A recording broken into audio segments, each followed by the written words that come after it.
ایک صحابی تھے،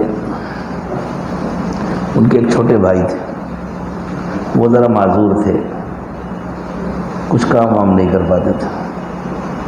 تو ایک دن اپنے بھائی سے ناراض ہو گئے، بڑے بھائی، پڑا رہتا ہے، کام کاج کچھ کرتا نہیں، میرے ہی اوپر بوجھ بنا ہوا ہے، اور آ کر رسول اکرم صلی اللہ علیہ وسلم سے شکایت کی تو حضور نے فرمایا اسی کی برکت سے تو تمہیں بھی روزی مل رہی ہے، انما ترزقون بضعفائکم، تمہارے کمزوروں کی برکت سے تم کو روزی ملتی ہے، تو یہ جو تم کھا پی رہے ہو یہ اسی کی برکت سے۔ ایک صاحب کا واقعہ پڑھا کہ وہ کسی آفس میں نوکری کرتے تھے، پھر اللہ نے ان کے لیے ترقی کے راستے کھول دیے، گویا پر لگ گئے۔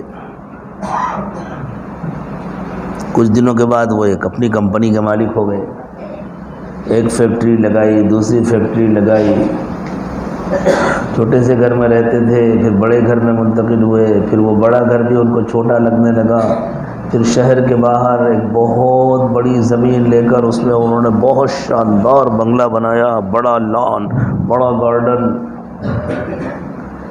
اور ایک نوجوان تھا، اس کو ملازم رکھا گھر کی گارڈن کی دیکھ بھال کے لیے، اور اس زمانے میں اس کو وہ 15,000 روپے تنخواہ دیتے، ان کی آمدنی کروڑوں میں تھی۔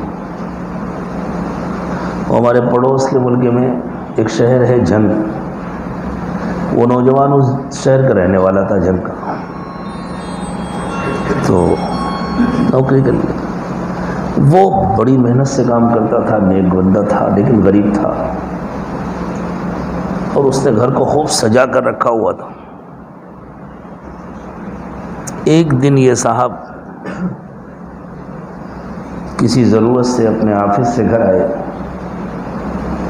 گاڑی باہر ہی چھوڑ دیا کہ ابھی تو واپس جانا ہے، وہ لان میں چل کے جانے لگے۔ وہ بندہ، اس کا نام میں اس وقت بھول گیا، نام بھی پڑا تھا، وہ درختوں میں پانی لگا رہا تھا۔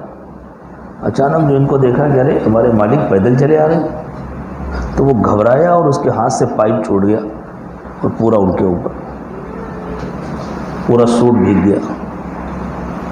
وہ دوڑ کر آیا، پیر پکڑ لیے، حضور معاف کر دیجئے، غلطی ہو گئی، بس گھبراہٹ میں پائپ چھوٹ گیا۔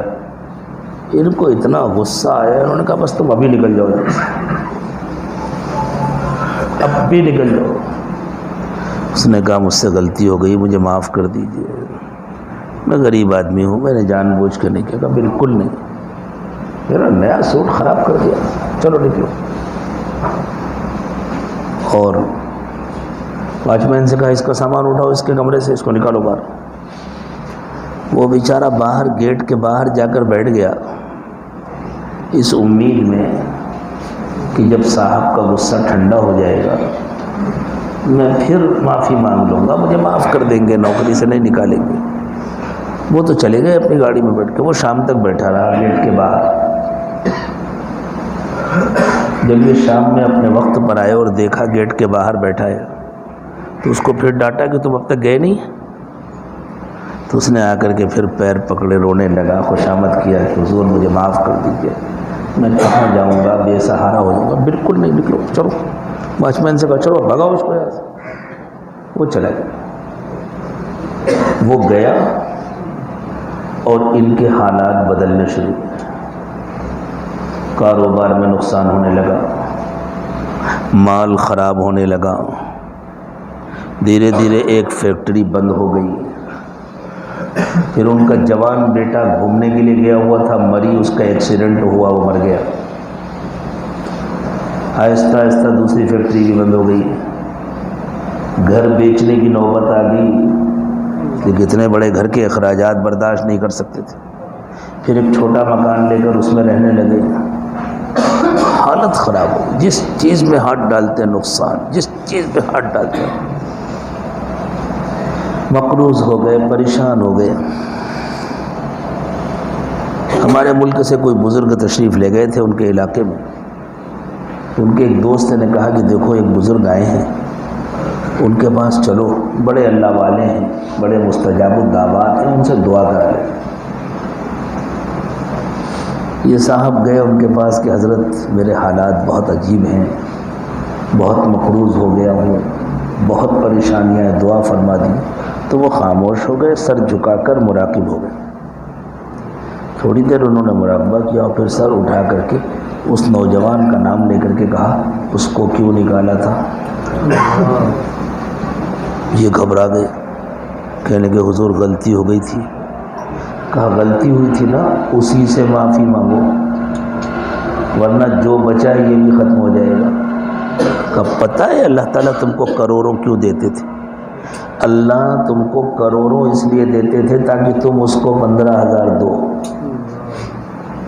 تم نے اسے دینا بند کر دیا، اسی کی برکت سے تمہیں مل رہا تھا، اللہ نے تمہیں دینا بند کر دیا۔ کیا پتہ ہمیں روزی کس کی برکت سے ملی۔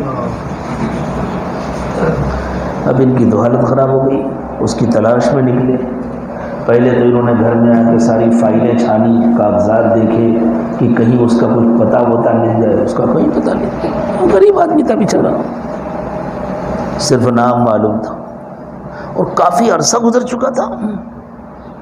یہ بھاگ کر کے اس شہر میں گئے، وہاں ڈھونڈتے رہے، نہیں ملا۔ پھر تو حال یہ تھا کہ بس روتے رہتے تھے، اس کا نام لے لیتے رہتے تھے، تم کہاں ہو، کاش کہ تم مل جاؤ، میں تمہارے پیر پکڑ لوں، میں تم سے معافی مانگوں، اور آخر میں اسی حال میں دنیا سے رخصت ہو۔ تو کسی کی بے عزتی کرنا، کسی کی توہین کرنا، کسی سے غلطی ہو گئی وہ اپنی غلطی کا اعتراف کرے اور معاف نہ کرنا،